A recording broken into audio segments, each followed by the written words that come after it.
এদেশ আমার বাংলাদেশ, দিল্লি নয়, পিন্ডি নয়। রাজাকার আর স্বৈরাচার আমাদের নেতা তারেক রহমান সম্পর্কে কটূক্ত করেছে, জিয়াউর রহমান সম্পর্কে কটূক্ত করেছে।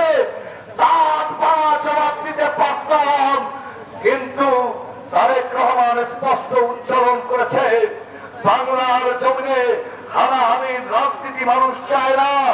বাংলার জমিনে আজকে ১.৫ বছরে ১ কোটি মানুষকে চাকরি দেওয়ার রাজনীতি ৩১ দফায় উল্লেখ করেছে। সেই রাজনীতি মানুষ চায়, সেই রাজনীতি মানুষ চায়। প্রথম ১ বছরে ৫ কোটি মানুষের গাছ লাগানো হবে, সেই রাজনীতি মানুষ চায়, সেই রাজনীতি মানুষ চায়। এদেশের সকল মানুষের সাম্য মানবিকতার যে ঐক্য, সেই ঐক্যের রাজনীতি চায়। এদেশের মানুষরা আপনাদের ভাতের অধিকার, ভোটের অধিকারের জন্য লড়াই করেছেন না? আমাদের ৬০ লক্ষ মানুষ যেমন আসামি হয়েছে, পিরোজপুরে আমাদের রক্ত গিয়েছে, আমরা হামলা মামলার শিকার হয়েছি, জেল খেটেছি। যারা ১৭ বছরে ধানের শীষকে কৌশলে নিয়ে এলাকায় আসে নাই, তাদেরকে কি ধিক্কার দেবেন না? তারা যেন ধর্ম ব্যবসার নামে আপনাদের বাড়িঘরে হামলা না করতে পারে, তারা যেন মা বোনকে বিপদগামী না করতে পারে। আমরা প্রস্তুত হন আজকের এই সংগ্রামে।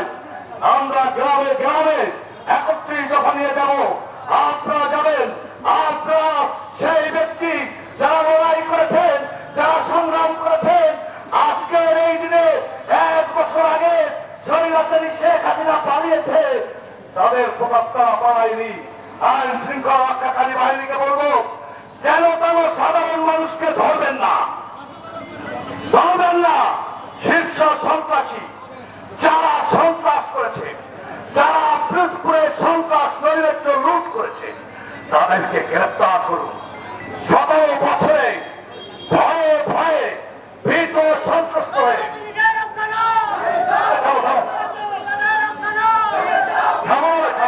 পদ্মা সেতু, মেট্রো রেল এবং এলিভেটেড এক্সপ্রেসওয়ে নির্মাণের গর্বিত অংশীদার বসুন্ধরা সিমেন্ট। ভীত সন্ত্রস্ত হয়ে অনেক মানুষ বাকরুদ্ধ হয়েছে। এই বাকরুদ্ধ হয়ে কোন জায়গায় তারা কথা বলতে পারে না। যখন স্বৈরাচার তাদেরকে ডেকেছে, বাকরুদ্ধ অবস্থায়, ভীত সন্ত্রস্ত অবস্থায় ওই গ্রামের মানুষ তাদের মিছিলেও যেতে পারে।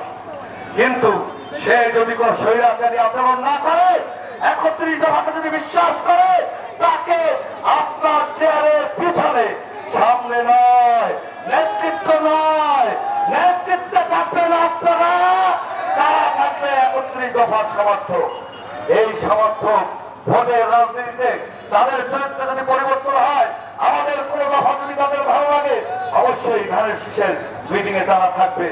এই বলে কি বলে হৃদয়ে রেখেছি নাম।